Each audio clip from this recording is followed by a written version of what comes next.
भक्त और भगवान का संबंध। एक बार की बात है, एक संत जगन्नाथ पुरी से मथुरा की ओर आ रहे थे। उनके पास बड़े सुंदर ठाकुर जी थे।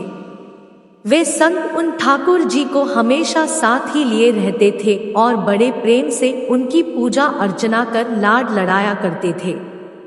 ट्रेन से यात्रा करते समय बाबा ने ठाकुर जी को अपने बगल की सीट पर रख दिया और अन्य संतों के साथ हरि चर्चा में मग्न हो गए। जब ट्रेन रुकी और सब संत उतरे तब वे सत्संग में इतने मग्न हो चुके थे कि झोला गाड़ी में ही रह गया। उसमें रखे ठाकुर जी भी वही गाड़ी में रह गए।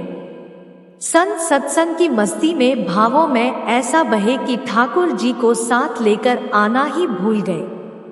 बहुत देर बाद जब उस संत के आश्रम पर सब संत पहुँचे और भोजन प्रसाद पाने का समय आया तो उन प्रेमी संत ने अपने ठाकुर जी को खोजा और देखा कि हाय, हमारे ठाकुर जी तो हैं ही नहीं। संत बहुत व्याकुल हो गए, बहुत रोने लगे, परंतु ठाकुर जी मिले नहीं। उन्होंने ठाकुर जी के वियोग अन्न जल लेना स्वीकार नहीं किया। संत बहुत व्याकुल होकर विरह में अपने ठाकुर जी को पुकार कर रोने लगे। तब उनके एक पहचान के संत ने कहा, महाराज, मैं आपको बहुत सुंदर चिन्हों से अंकित नए ठाकुर जी दे देता हूँ। परंतु उन संत ने कहा कि हमें अपने वही ठाकुर चाहिए जिनको हम अब तक लाड लड़ते आए हैं। तभी एक दूसरे संत ने पूछा, आपने उन्हें कहाँ रखा था? मुझे तो लगता है गाड़ी में ही छूट गए होंगे।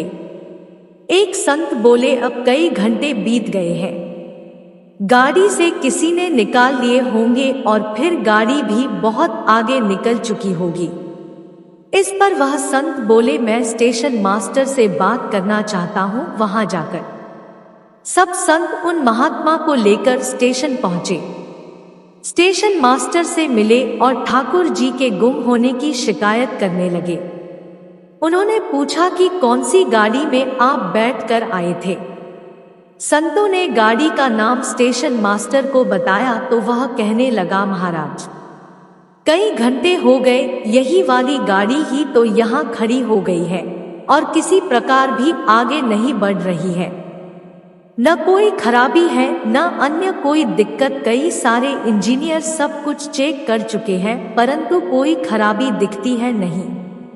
महात्मा जी बोले, अभी आगे बढ़ेगी, मेरे बिना मेरे प्यारे कहीं अन्यत्र कैसे चले जाएंगी? वे महात्मा अंदर ट्रेन के डिब्बे के अंदर गए और ठाकुर जी वही रखे हुए थे जहां महात्मा ने उन्हें पधराया था। अपने ठाकुर जी को महात्मा ने गले लगाया और जैसे ही महात्मा जी उतरे गाड़ी आगे बढ़ने लग गई।